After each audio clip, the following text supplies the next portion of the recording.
The day human small talk accidentally decrypted alien master plans began with a notification on George Boyd's computer screen. It was 8:47 a.m. on a Monday in Seattle, and the 35-year-old cybersecurity analyst at TechForge Solutions had just settled into his cubicle, coffee in hand. The notification blinked insistently. Incoming video call from unknown source.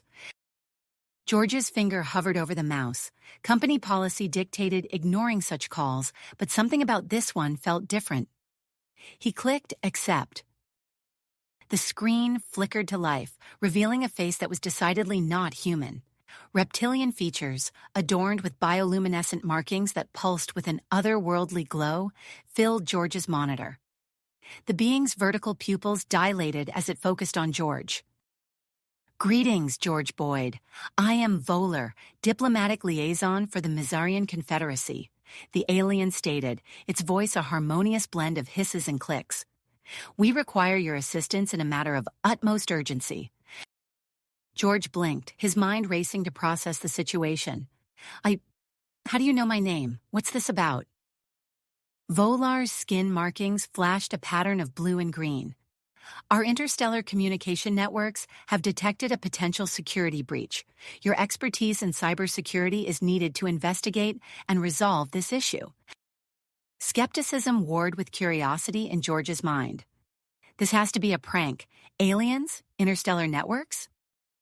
In response, Voller manipulated something off-screen. Suddenly, a holographic display materialized above George's desk, showcasing technology far beyond anything he'd ever seen.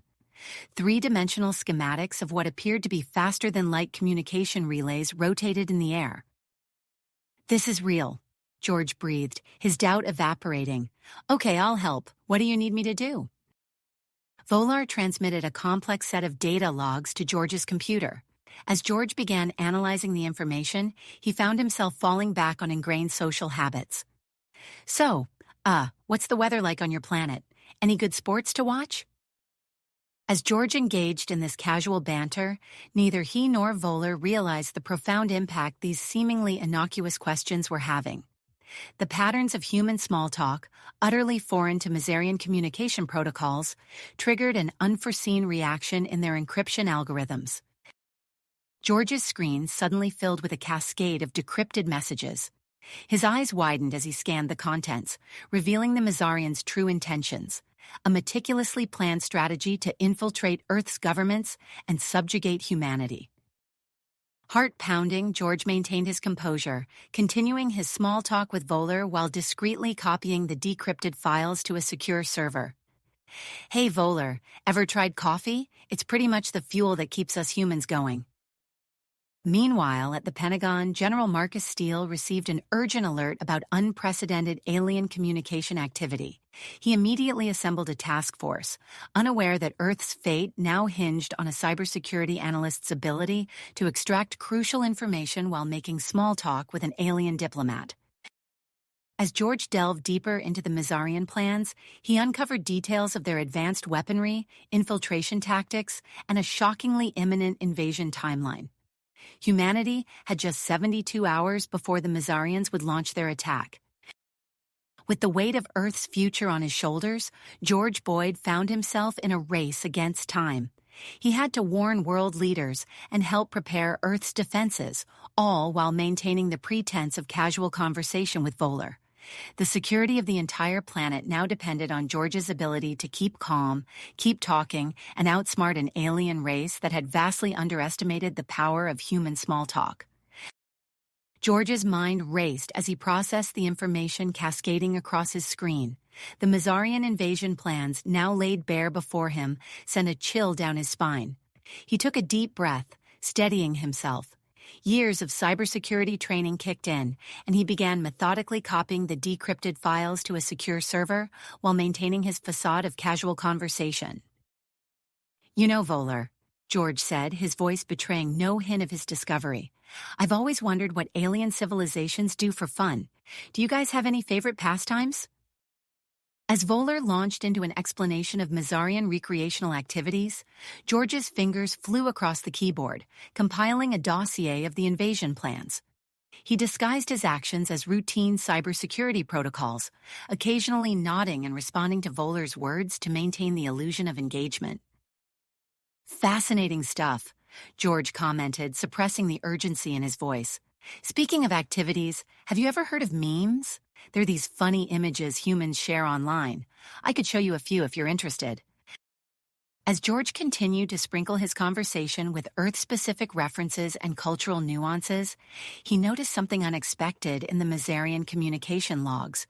The use of human idioms and colloquialisms seemed to cause significant disruptions in their systems. A plan began to form in his mind. "Hey, Volar, let me tell you about this cat video I saw yesterday. It was the cat's pajamas, if you know what I mean," George said, intentionally peppering his speech with more Earth-specific phrases. Volar's bioluminescent markings flickered in confusion. "Cat's pajamas? I'm not familiar with this term, George Boyd. Please explain." As George launched into an explanation of the idiom, he watched the Mazarian encryption algorithms struggle to process the unfamiliar linguistic patterns. He smiled inwardly, recognizing this as a potential weakness to exploit.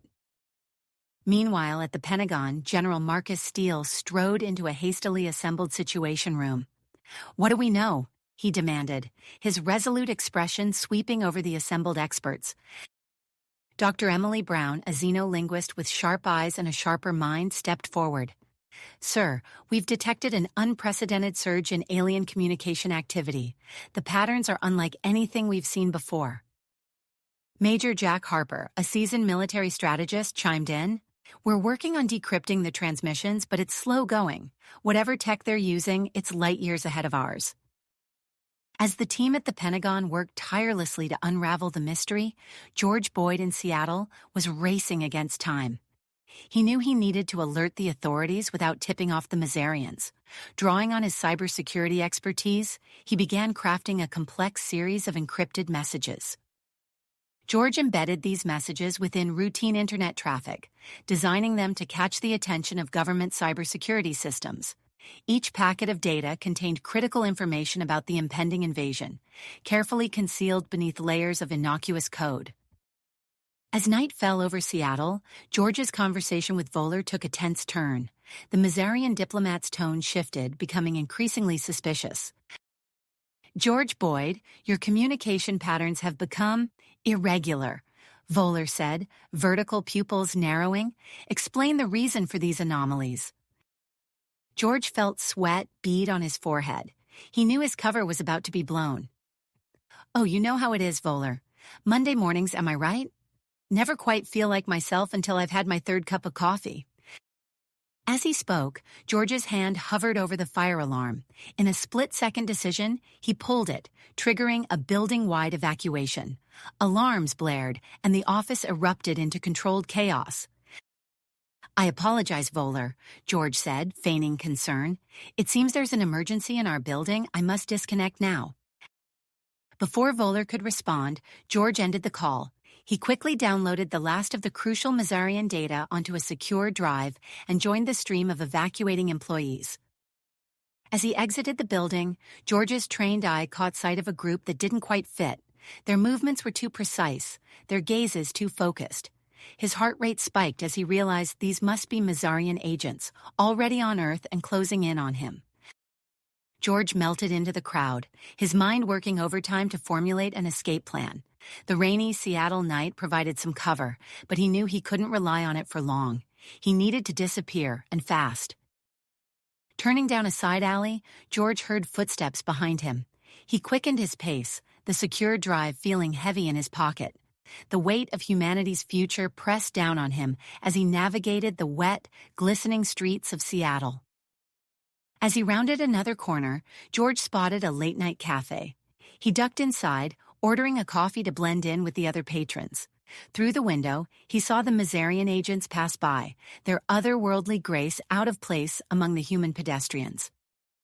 George sipped his coffee, mind racing. He needed to find a way to contact the authorities and hand over the intel he'd gathered. But with Mazarian agents on his tail and no idea who he could trust, his options were limited. Little did George know that his encrypted messages had already set wheels in motion. At the NSA headquarters in Fort Meade, Maryland, analyst Tom Rodriguez's eyes widened as he decrypted George's hidden messages. "Sir," Rodriguez called out, his voice urgent, "you need to see this, now." As Rodriguez's superiors crowded around his monitor, the gravity of the situation became clear. Within hours, the information had reached the highest levels of government. In the Oval Office, President Sarah Thompson listened intently as her advisors briefed her on the situation. Her face grave, she turned to her chief of staff. "Get me Commander Jason Hawk. We need to extract this George Boyd and secure that intel. The fate of our world may depend on it." As Commander Hawk and his team prepared for their high-stakes extraction mission, George Boyd continued his cat-and-mouse game with the Mazarian agents on the rain-slicked streets of Seattle. The Earth's best hope for survival against the impending alien invasion rested in his hands, and the clock was ticking. Ticking, he darted through the cafe's back exit, emerging into a narrow alley slick with rain. George's mind raced as he formulated a plan. He knew Seattle like the back of his hand, and now that knowledge would be his lifeline. Pulling up his hood, he merged into the late-night crowd on Pike Street, his eyes constantly scanning for threats. A flash of bioluminescence caught his attention. Two Mazarian agents, poorly disguised in oversized raincoats, were making their way through the throng of bar hoppers and night owls. George ducked into a nearby convenience store, pretending to browse the snack aisle while keeping an eye on the street outside. As the agents passed, George slipped out and headed for the nearest light rail station. He tapped his transit card and boarded a train headed south, constantly checking over his shoulder. As the train pulled away from the platform, he caught sight of another agent rushing down the stairs, just missing the departing train. George allowed himself a small sigh of relief, but he knew he couldn't relax yet. He pulled out his phone and activated a series of pre-programmed bots he'd created for just such an emergency. Within seconds, social media platforms and online forums were flooded with posts containing Earth-specific cultural references and idioms. "Let's see how they handle a digital flood of human weirdness," George muttered to himself as he watched the posts multiply exponentially. Meanwhile, at SeaTac Airport, Commander Jason Hawk and his team disembarked from their transport plane. Hawk, a tall, lean man with piercing blue eyes, immediately began coordinating with local law enforcement. "Set up checkpoints at these locations," Hawk instructed, pointing to a digital map of downtown Seattle. "We need to create a perimeter and get those thermal imaging drones in the air. Our target's out there somewhere, and we need to find him before the hostiles do." As Hawk's team dispersed, he received an update from the Pentagon. General Marcus Steele's voice crackled over the secure line. "Hawk, the situation's worse than we thought. Boyd's data dump is being decrypted as we speak. We're initiating Operation Earthshield. Every base from Okinawa to Ramstein is on high alert. Find Boyd and get that intel." Back in the city, George had switched trains twice and was now making his way through the University District. He ducked into an all-night diner, ordering a coffee to blend in with the handful of students pulling all-nighters. As he sipped the bitter brew, George's phone buzzed. He glanced at the screen, seeing a news alert about unusual atmospheric disturbances detected over the Pacific Northwest. His heart sank. The Mazarians were getting closer. Across town, Dr. Emily Brown hunched over her computer, her eyes bloodshot from hours of staring at screens. "There's a pattern here," she murmured, tracing lines of code with her finger. "The Mazarian system, they can't handle ambiguity.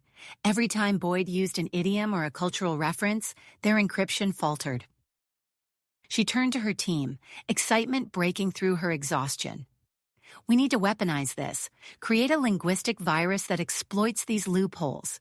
Get me every dad joke, meme, and pop culture reference you can find. We're going to give these aliens a crash course in human illogic." As dawn broke over Seattle, George found himself in the heart of downtown. He'd been moving constantly for hours, using every trick he knew to stay ahead of his pursuers, but he was running out of options and energy. Then he saw it, Pike Place Market. The iconic Seattle landmark was just starting to come to life as vendors set up their stalls. George knew the market's layout intimately, having spent countless lunch breaks exploring its maze-like corridors. He plunged into the market, weaving between stacks of fresh produce and artisanal crafts. Behind him, he heard a commotion as a Mazarian agent, its disguise slipping, knocked over a display of apples in its haste to follow. George's mind worked overtime as he navigated the market's labyrinth. He needed a way to contact Hawk's team, but any electronic communication risked being intercepted by the Mazarians. Then an idea struck him. He ducked into a flower shop, quickly scribbling a note on a card meant for bouquets. "Meet at the place where they throw the fish. Hurry." He handed it to a confused delivery boy along with a wad of cash. "Deliver this to the man in the military uniform at the market entrance. It's a matter of national security." As the boy rushed off, George made his way to the famous fish counter. He blended in with the gathering crowd, waiting for the first fish to fly. High above the city, a Mazarian scout ship shimmered into visibility, its sleek form a stark contrast to the pastel dawn sky. Inside the vessel, Voller stood before a holographic display of Seattle, his bioluminescent markings pulsing with frustration. "Find the human called George Boyd," Voller hissed to his subordinates. "He has compromised our invasion plans. We must reclaim that data before their military can act on it." The ship's sensors swept over the city, searching for any sign of their quarry, but the dense urban environment and the chaos caused by George's digital smokescreen made pinpointing his location difficult. At the market entrance, Commander Hawk received the cryptic flower shop message. His team moved swiftly, spreading out through the market. As they neared the fish counter, the first salmon of the day arced through the air, accompanied by the cheers of tourists. George locked eyes with Hawk across the crowd. Relief washed over him, but it was short-lived. A Mazarian agent, its human disguise now fully discarded, burst through the throng of people, reptilian claws reaching for George. In that moment, as chaos erupted in the market and the Mazarian ship loomed overhead, the fate of Earth hung in the balance. George clutched the drive containing humanity's best hope for survival, knowing that the next few seconds would determine whether he could get it safely into Hawk's hands or if it would fall into the clutches of the invaders. The fishmongers, oblivious to the high-stakes drama unfolding, continued their morning ritual. Another fish sailed through the air, its silvery scales glinting in the early morning light. As it peaked in its arc, time seemed to slow for George. He made his decision. In one fluid motion, George snatched the airborne fish from its trajectory and hurled it directly at the approaching Mazarian agent. The slippery projectile caught the alien off guard, slapping against its face with a wet thud and momentarily disorienting it. Commander Hawk seized the opportunity, pushing through the crowd with practiced efficiency. "Boyd, this way!" he shouted, gesturing urgently. George didn't hesitate. He sprinted towards Hawk, ducking under the flailing arms of panicked marketgoers. The Mazarian agent, quickly recovering, let out an inhuman shriek and gave chase, its disguise now fully abandoned. Hawk's team closed ranks around George as they navigated the market's maze-like corridors. "We've got an extraction vehicle 2 blocks north," Hawk informed George as they ran. "Think you can make it?" George nodded, his breath coming in ragged gasps. "Lead the way, Commander." They burst out of the market onto Pike Street, the early morning light casting long shadows across the pavement. The extraction vehicle, a nondescript black SUV, screeched to a halt beside them. George and Hawk piled in, followed closely by the rest of the team. As the SUV peeled away from the curb, George caught a glimpse of the Mazarian scout ship hovering above the city, its sleek form now clearly visible against the dawn sky. "They're not even trying to hide anymore," he muttered. Hawk's voice crackled over the team's comms. "All units, be advised. We have the package and are en route to the exfil point. Mazarian presence confirmed in downtown Seattle. Initiate Protocol Omega." The SUV weaved through traffic, its driver expertly navigating the city streets. George clutched the secure drive, his fingers tightening. "Where are we going?" he asked. "Classified location," Hawk replied tersely. "What matters is getting you and that intel out of the city before the Mazarians can regroup." As they approached the outskirts of Seattle, the Mazarian scout ship grew larger in the rearview mirror. Its sensors swept the area, searching for any sign of their quarry. "They're going to find us," George said, his voice tight with tension. Hawk's eyes narrowed. "Not if I can help it." He tapped his earpiece. "Nighthawk 1, this is ground team. We need immediate extraction. Sending coordinates now." Within minutes, a sleek C-17 Globemaster III appeared on the horizon, its massive form descending rapidly towards a nearby airfield. The SUV swerved off the main road, bouncing along a dirt track towards the waiting aircraft. As they neared the C-17, its rear loading ramp began to lower. The SUV didn't slow, driving straight up the ramp and into the cargo hold. Before the vehicle had even come to a complete stop, the ramp was already closing, and the aircraft's engines roared to life. George stumbled out of the SUV, his legs shaky from the adrenaline rush. Hawk steadied him with a firm grip on his shoulder. "Welcome aboard, Mr. Boyd. Let's get you strapped in. We're not out of this yet." The C-17 lurched forward, accelerating down the runway. Through a small window, George watched as the Mazarian scout ship grew larger, closing the distance rapidly.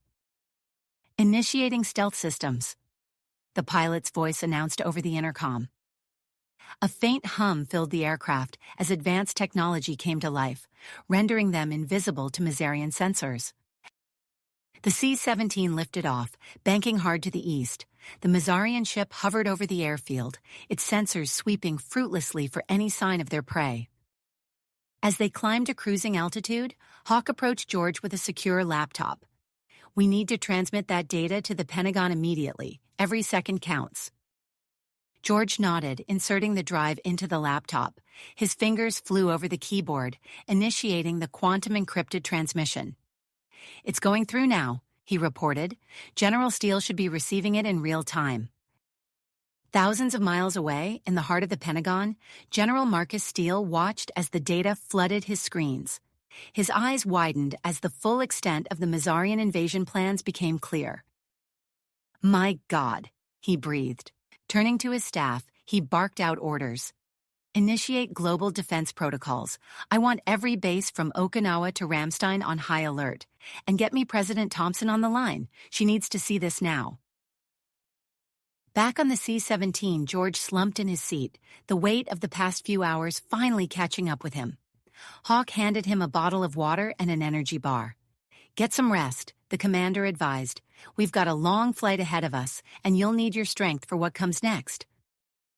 As George closed his eyes, the C-17 continued its journey eastward, its precious cargo safely hidden from Mazarian eyes. But even as they flew towards relative safety, the clock was ticking.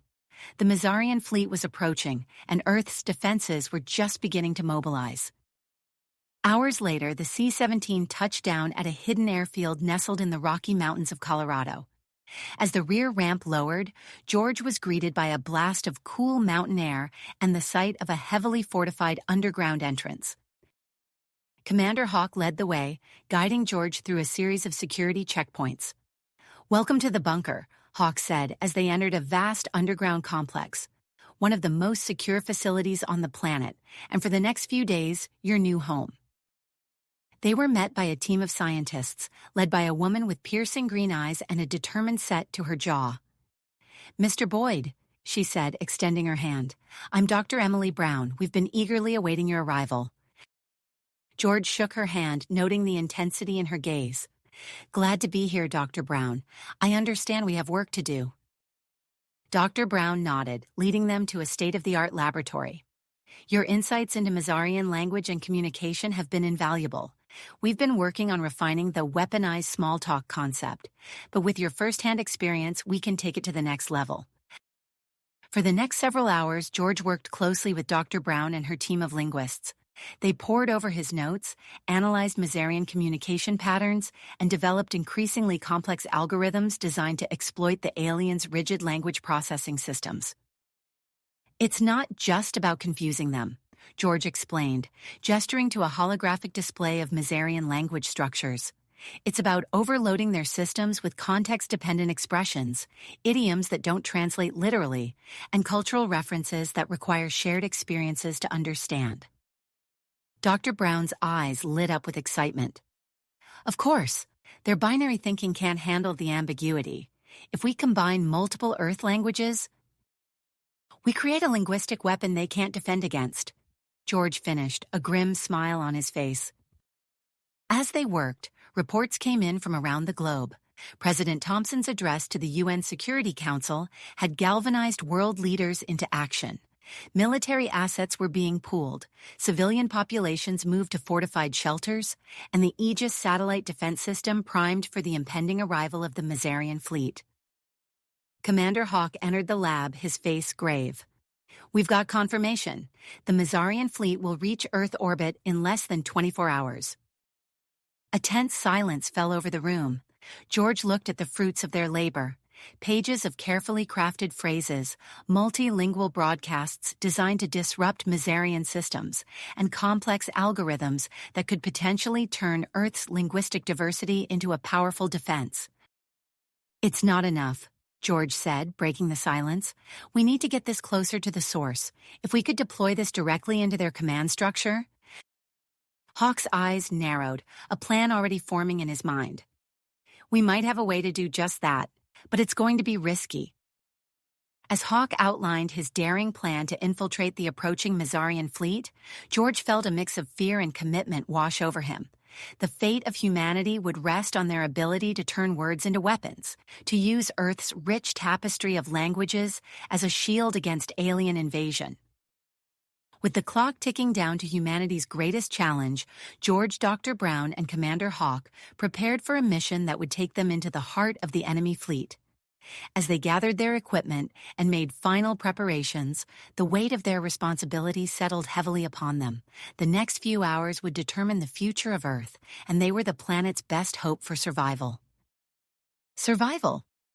The next few hours would determine the future of Earth, and they were the planet's best hope for success. As the modified Mazarian scout ship detached from its moorings, George felt his stomach lurch. The vessel's alien technology hummed beneath his feet, a constant reminder of the precarious nature of their mission. Commander Hawk stood at the helm, his face a mask of concentration as he guided the ship out of the underground hangar and into the night sky. Cloaking systems engaged, reported one of Hawk's team members, her fingers dancing across a console of pulsing lights and unfamiliar symbols. We're invisible to both Earth and Mazarian sensors. George watched as the scout ship climbed higher, the Rocky Mountains shrinking beneath them. Soon, the curvature of the Earth became visible, a breathtaking sight that only heightened the stakes of their mission. As they neared the edge of the atmosphere, the first signs of the Mazarian fleet came into view. Massive ships, their hulls gleaming with an otherworldly sheen, hung in the void of space like a swarm of metallic insects. There, Hawk pointed, indicating a behemoth vessel at the center of the formation. That's our target, the command ship. The scout ship weaved through the Mazarian armada, each near miss with an alien vessel causing George's heart to race.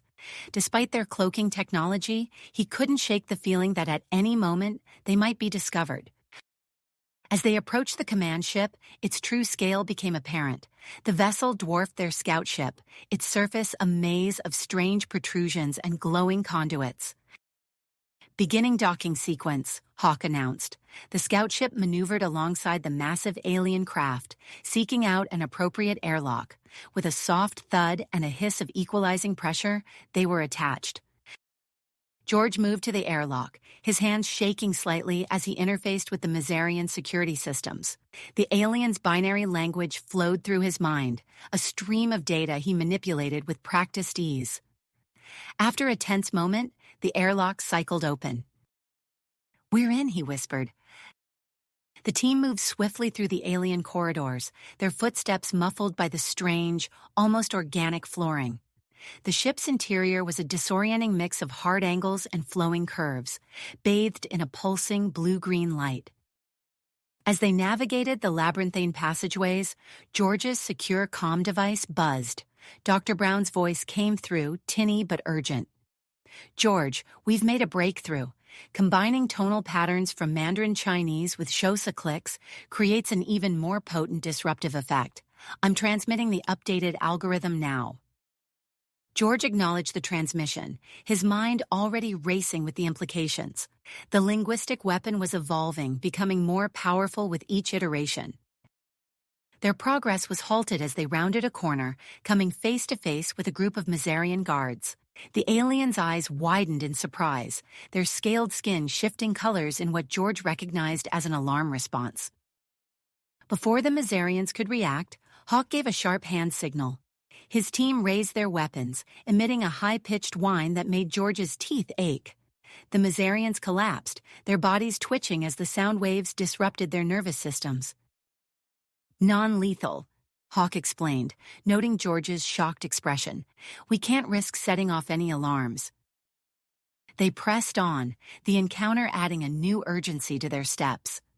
As they neared the central communications hub, the ship's architecture became more complex, the corridors widening into vast chambers filled with pulsing, organic-looking technology.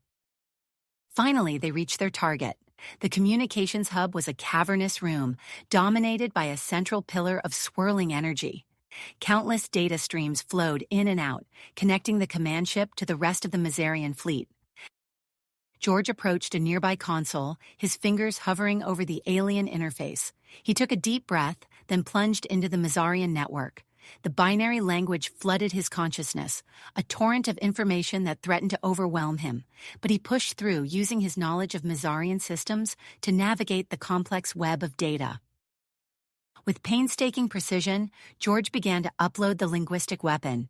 The refined algorithm, a tapestry of Earth's languages woven with cultural references and idiomatic expressions, flowed into the Mazarian network. For a moment, nothing happened.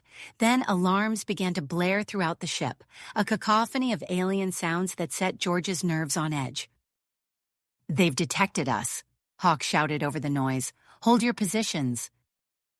The effect of the linguistic weapon became apparent almost immediately. The flow of data through the central pillar became erratic, the once orderly streams fragmenting into chaos. On screens throughout the room, George could see the disruption spreading to other ships in the fleet. Suddenly, a thick greenish fog began to pour from vents in the walls and floor. The visibility in the room dropped rapidly, and George felt his eyes stinging. "Internal defense system," Hawk growled, pulling a breather mask from his gear. "Everyone, masks on." As the team struggled to cope with the disorienting fog, the sound of approaching Mazarians echoed through the corridors. Hawk and his team took up defensive positions, their weapons primed. George remained at the console, his eyes darting between the streams of data. As he watched the linguistic weapon wreak havoc on the Mazarian systems, he noticed something strange. The aliens' responses seemed almost synchronized, as if... "It's a hive mind," he gasped, the realization hitting him like a thunderbolt. Their entire invasion strategy relies on a centralized communication network, and we've just thrown a wrench into it. As he processed this revelation, a message came through from Earth Command. General Steele's voice crackled over the comm, tense but controlled. "Hawk, the Mazarian fleet is in disarray. The Aegis system is engaging, but we need more. Your new objective is to find a way to broadcast the linguistic weapon across the entire Mazarian Empire. End this before it goes any further." Hawk acknowledged the order, then turned to George. "You heard the man. Any ideas?" George's mind raced, considering the implications of the hive mind discovery. If they could use the command ship's communications array to broadcast the linguistic weapon on a grand scale, they might be able to disrupt the entire Mazarian civilization. But as he began to formulate a plan, the sounds of battle grew closer. The fog swirled around them, filled with shadows of approaching Mazarian soldiers. The team's window of opportunity was rapidly closing. George looked at Hawk, his expression a mix of persistence and fear. "I think I know how we can do it," he said, "but it's going to be risky." Hawk nodded grimly. "At this point, Mr. Boyd, risk is all we've got. What's the plan?" "Plan?" Hawk asked, his eyes never leaving the swirling fog around them. George's fingers flew across the alien console, his mind racing. The Mazarians use a centralized communication network. It's like a hive mind. If we can access their interstellar communication hub, we could broadcast the linguistic weapon across their entire empire. Hawk nodded, processing the information. Where's this hub located? Based on the ship's schematics, it's in a heavily guarded section about 2 levels up. George replied, pointing to a holographic display of the vessel's layout. Hawk made a quick decision. We'll split up. I'll stay here with half the team to maintain control and provide a distraction. You take the rest and make for that hub. George swallowed hard but nodded. As Hawk divided the team, a combat specialist named Sergeant Mike Rodriguez stepped forward. I'll lead the defense for your group, Mr. Boyd, he said, his voice steady despite the chaos around them. With a final nod to Hawk, George and his team moved out. The corridors of the Mazarian ship seemed to twist and shift as they navigated through them, the pulsing blue-green light adding to the disorienting effect. Sergeant Rodriguez took point, his weapon at the ready. They encountered the first wave of Mazarian resistance at an intersection of corridors. Energy bolts sizzled past them, leaving scorch marks on the organic-looking walls. Rodriguez reacted instantly, dropping to one knee and returning fire with practiced precision. Move, he shouted, laying down covering fire as the team pushed forward. George felt the heat of a near miss as he dove behind a bulkhead, the air filled with the acrid smell of ozone and burned alien alloys. He watched in horror as one of their team members, a young technician, cried out and fell, her body smoking from a direct hit. Rodriguez grabbed George's arm, pulling him along. We can't stop, he growled, his face grim. The mission comes first. They pressed on, fighting their way through increasingly coordinated Mazarian attacks. George's ears rang with the constant exchange of weapons fire, his lungs burning from exertion and the lingering effects of the Mazarian defense fog. As they neared the location of the interstellar communication hub, George's secure calm crackled to life. It was Hawk, his voice tight with tension. Boyd, Earth Command reports our forces are engaging the Mazarian fleet. The Aegis system is taking out multiple ships, but some are breaking through. We need that broadcast, now. George acknowledged, feeling the weight of humanity's fate pressing down on him. They rounded a final corner and found themselves facing a massive set of doors, guarded by a contingent of Mazarian soldiers, unlike any they'd seen before. These aliens wore ornate armor that pulsed with energy, wielding weapons that hummed with awe-inspiring power. Elite guards, Rodriguez muttered, assessing the situation. This is going to get ugly. The next few minutes were a blur of light and sound. Rodriguez and his team executed a series of coordinated attacks, using their superior tactical skills to outmaneuver the Mazarian elites. George huddled behind a makeshift barricade, flinching at every near miss and trying to ignore the cries of the wounded and dying on both sides. Finally, a path to the doors cleared. Go!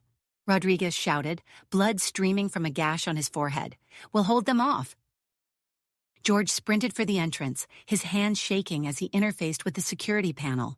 The alien language flowed through his mind, and he pushed past his exhaustion, forcing himself to focus. With a hiss, the doors slid open. The interstellar communication hub was a massive chamber, dominated by a pillar of swirling energy that dwarfed the one in the previous control room. Countless data streams flowed in and out, connecting to points far beyond Earth's solar system. George rushed to the central console, his fingers dancing across the alien interface. He began the process of uploading the refined linguistic weapon, amplifying its power, using the hub's vast network. Suddenly, his comm crackled again. This time, it was Rodriguez, his voice urgent. Boyd, we've intercepted a transmission. The Mazarian High Command has initiated a self-destruct sequence for the entire fleet. We've got minutes, maybe less. George's heart raced as he worked faster, pushing the upload to its limits. He watched as the linguistic weapon began to spread, affecting Mazarian systems across their empire. On the hub's displays, he could see the cascading effect as ship after ship lost power and control. Just as the upload completed, the ship shuddered violently, Warning klaxons blared, and the pulsing light shifted to an angry red. George's comm came to life once more, this time with Hawk's voice. "Boyd, get your team to the extraction point now. This whole ship is coming apart." George ran from the hub, rejoining Rodriguez and what remained of their team. They fought their way back through the deteriorating vessel, the walls groaning and buckling around them. As they neared the scout ship's docking point, they encountered a group of Mizarian soldiers. But instead of attacking, the aliens dropped their weapons, gesturing frantically in what George recognized as an attempt to surrender. "They know it's over," Rodriguez said, quickly restraining the Mizarians. "We're taking them with us. Command will want to question them." They reached the scout ship just as Commander Hawk and his team arrived from the other direction. The ship rocked violently as explosions tore through the Mizarian vessel. "Everyone in now," Hawk shouted, ushering the teams and their prisoners aboard. The scout ship detached from the disintegrating command vessel moments before it exploded in a massive fireball. The shockwave caught them, sending the small craft tumbling through space. Alarms blared as systems failed, and George found himself pressed against a bulkhead, struggling to remain conscious. Through the viewports, he caught glimpses of the Mizarian fleet. Once a terrifying invasion force, the alien ships now drifted powerless and fragmented against the backdrop of Earth and its moon. As the crew fought to regain control of their damaged ship, George realized that while they had succeeded in averting the immediate invasion, they now faced a new set of challenges. With their own vessel badly damaged and Earth's defenses still on high alert, getting home safely with their Mizarian prisoners and crucial intelligence would be no easy task. Commander Hawk's voice cut through the chaos, steady and determined. "All hands, damage report. We need to get communications back online and let Earth know we're coming in hot. And someone find a way to keep those Mizarian prisoners secured. Something tells me this is just the beginning of a much longer story." George looked out at the stars, his pupils dilating from the events of the past few hours. As he watched the remnants of the Mizarian fleet drift by, he couldn't help but wonder what this new chapter in human-Mizarian relations would bring. Peace? Continued conflict? Only time would tell. George's head throbbed as he regained consciousness. The scout ship's interior was bathed in the pulsing red glow of emergency lighting, and alarms blared from every direction. He blinked, trying to focus on the chaotic scene around him. Commander Hawk was already on his feet, barking orders to the crew. "Status report now." "Main engines are offline," a technician called out. "We're running on auxiliary power only." George stumbled to his feet, steadying himself against a bulkhead. He made his way to a nearby console, his fingers flying over the alien interface. "Commander," he called out, "I think I can reroute power from non-essential systems to stabilize our trajectory." Hawk nodded grimly. "Do it." For the next few minutes, George worked feverishly, his mind racing as he juggled complex calculations and unfamiliar technology. Slowly, the ship's violent tumbling began to subside. "We've got attitude control back," Rodriguez announced from the pilot's seat. "But we're way off course. We can't make it back to Earth with our current fuel reserves." Hawk studied the navigation display, his brow furrowed. "What about Mars? Can we make it there?" Rodriguez punched in a few calculations. "It's possible, sir, but it'll be tight." "The Ares 3 base," George interjected. "It's our best shot for survival and contacting Earth." Hawk considered for a moment, then nodded. "Set a course for Mars, Rodriguez. Everyone else prepare for emergency landing procedures." As the red planet grew larger in their viewports, tension mounted in the cramped cabin. George worked alongside the crew to improvise heat shields from spare materials, while Hawk and Rodriguez plotted their descent trajectory. "Entering the atmosphere in 30 seconds, Rodriguez announced, his voice tight with concentration. The ship began to shudder and groan as it plunged into the Martian atmosphere.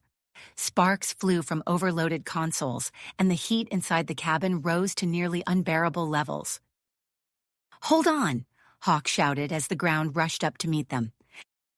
The impact was jarring. George felt himself thrown forward, his head slamming into the console in front of him. For a moment, everything went black. When he came to, the ship was silent. Acrid smoke filled the air and emergency lights flickered weakly. George looked around, relieved to see the rest of the team moving, checking on each other, and the Mazarian prisoners. Hawk was already assessing their situation. Communications? A technician shook her head. Offline, sir. We can't reach Earth or the Ares 3 base. Hawk's expression hardened. All right, people. We've got a long walk ahead of us. Let's salvage what we can and prepare to move out. The next hour was a flurry of activity as the team gathered supplies and adapted their equipment for Mars's harsh environment.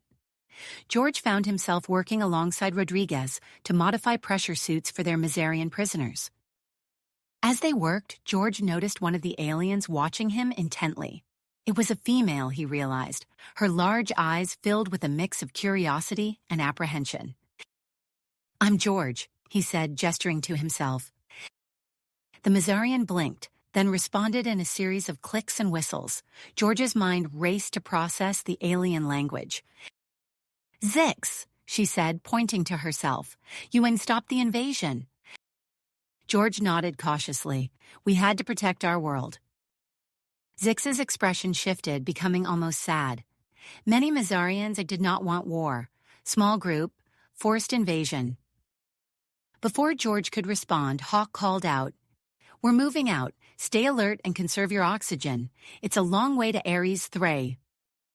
As they stepped out onto the rust-colored landscape, George couldn't help but feel a sense of awe. The Martian desert stretched out before them, broken only by the distant silhouette of Olympus Mons on the horizon. Their progress was slow and grueling.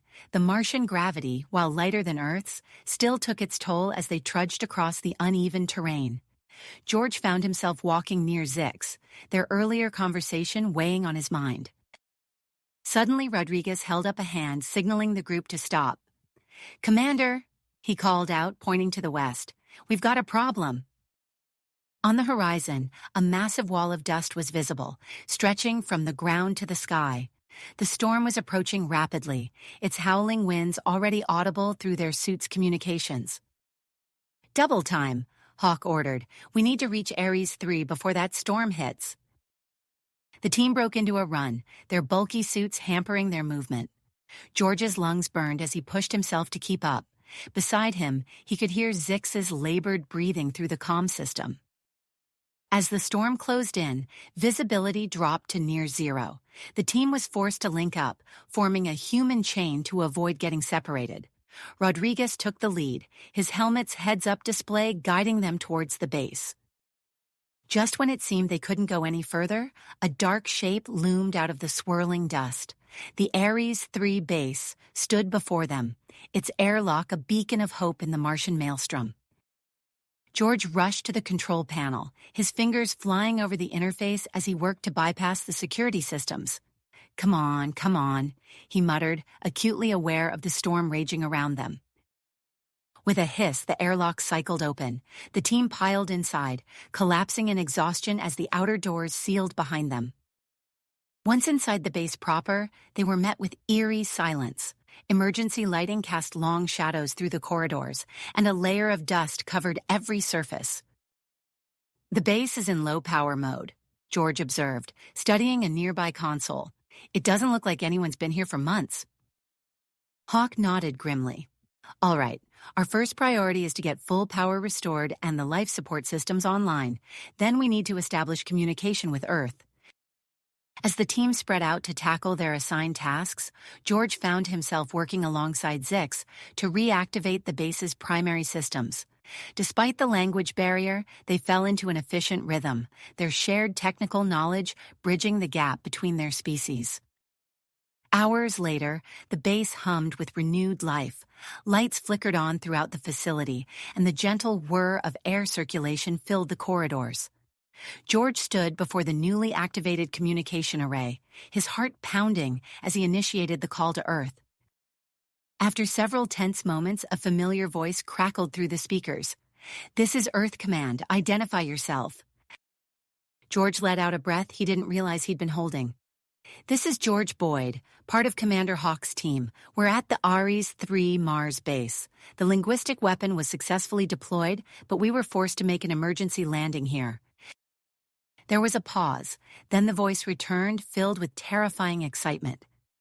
Mr. Boyd, your team's survival is excellent news. Stand by for a priority communication from President Thompson. As George waited for the connection, he glanced around the control room. Hawk stood nearby, his posture rigid with anticipation. The rest of the team, humans and Mizarians alike, watched the communication array with a mix of hope and trepidation. George couldn't help but feel that whatever came next would shape the future not just of Earth, but of two civilizations. The stage was set for a new chapter in interstellar relations, and they were at the heart of it all. The president's face materialized on the communication array's screen, her expression a mixture of relief and concern. Commander Hawk, Mr. Boyd, it's good to see you alive. We feared the worst when we lost contact. Hawk stepped forward. Madam President, we have vital information about the Mizarians. It seems not all of them supported this invasion. George nodded, gesturing to Zix, who stood nearby. We've made contact with some of the moderates among their ranks. There's potential for diplomacy here. The president's eyebrows raised. That's unexpected news. We'll need to proceed carefully. I'm dispatching a diplomatic team to your location immediately. In the meantime, continue gathering intelligence and maintaining peaceful relations with your Mizarian guests. Over the next few days, George threw himself into developing a more sophisticated translation system. He worked tirelessly alongside Zix, incorporating elements of human small talk and idioms to bridge the communication gap between their species. As George tinkered with the system's algorithms, Zix leaned in, her large eyes blinking rapidly. George, why do humans say break a leg when they mean good luck? It seems counterproductive. George chuckled, explaining the concept of theatrical superstitions. To his surprise, Zix responded with a series of clicks that his partially complete translator rendered as laughter. Mizarians have similar sayings, Zix explained. We say, may your tentacles tangle before important events. It means, may things be interestingly complex. George grinned, inputting the new data into the system. I think we're onto something here, Zix. Understanding each other's quirks might be the key to lasting peace. Their work was interrupted by the arrival of the Mizarian delegation ship. George joined Commander Hawk and the rest of the team outside the base, watching as the sleek vessel touched down on the rusty Martian soil. 7 Mizarians emerged, their movements careful in the lighter gravity. Their leader, distinguished by elaborate markings on his exoskeleton, approached Hawk. I am High Counselor Vex, the alien announced, his words filtered through George's prototype translator. We come seeking peace. Hawk stepped forward, extending his hand. Commander Hawk of Earth, we welcome you in the spirit of cooperation. Vex hesitated, studying the outstretched hand. After a moment, he reached out, mimicking the gesture. The handshake was awkward but sincere, a symbol of hope for both species. Inside the base, negotiations began in earnest. George's translation system proved invaluable, smoothing over potential misunderstandings and even eliciting occasional chuckles from both sides as it translated Earth idioms into Mizarian concepts.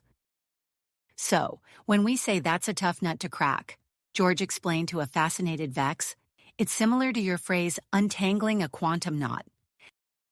The talks progressed, covering everything from immediate ceasefire agreements to long-term plans for cultural exchange and shared technological development. The atmosphere was cautiously optimistic until a sudden alert shattered the calm. Incoming transmission from Earth Defense Command, a technician announced, her voice tight with tension. The room fell silent as the message played. The Mizarian militarist faction, unwilling to accept defeat, had launched a last-ditch attack on Earth using hidden weapons platforms in the asteroid belt. Earth's defenses, still recovering from the previous battle, were struggling to repel this new threat. High Counselor Vex turned to Hawk, his posture rigid. We can help. Our technology can neutralize this attack, but we'll need access to your defense systems to coordinate effectively. Hawk's expression hardened. That's a big ask, Counselor. How can we be sure this isn't a ploy to finish what the invasion started? George stepped forward, an idea forming. What if we create a hybrid system? I can modify the translator to integrate with both Earth's defenses and Mazarian tech. Neither side would have full control, but we could work together. President Thompson's voice crackled over the comms. It's a risk, but one we might have to take. Proceed, Mr. Boyd. And Counselor Vex, I hope your offer of help is genuine. The future of both our species may depend on it. What followed was a frantic race against time.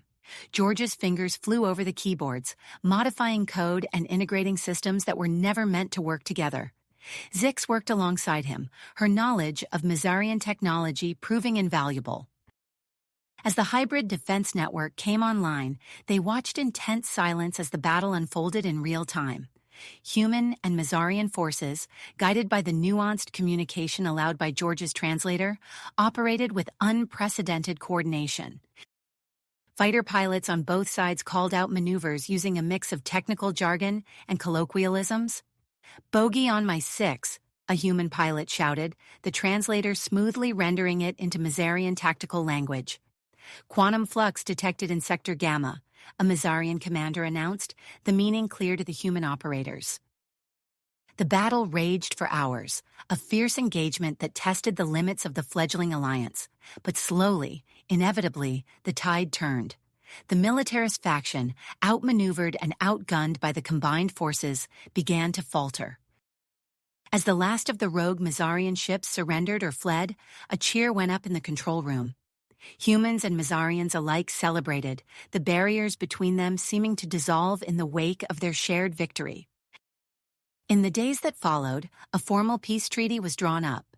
The Ares 3 base, site of their unlikely collaboration, was designated as a permanent neutral zone for future diplomatic relations. George found himself at the center of it all, his role in decrypting the initial invasion plans and developing the critical translation system, earning him recognition as a hero of both worlds. As he watched human and Mazarian diplomats sign the historic document, he felt a tap on his shoulder. He turned to find Zix standing there, her large eyes shimmering with an emotion he was only now beginning to recognize as pride. "We did it, George," she said, her words clear through the now perfected translator.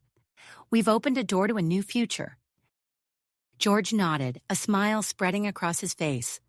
And to think it all started with a bit of small talk. As the ceremony concluded, George gazed out the viewport at the red Martian landscape. In the distance, he could see teams of humans and Mazarians working together, setting up new communications arrays and research stations. It was just the beginning, he knew, of a grand adventure that would take them far beyond this red planet and into the stars. The intercom crackled to life, interrupting his reverie. "Mr. Boyd, your presence is requested in the command center. We're receiving a transmission from Earth." You have reached the end of the story. If you enjoyed this story and want to support us, please leave a like and subscribe to our channel. And for every comment that says 88, I will heart every single one of them. Thank you for your time.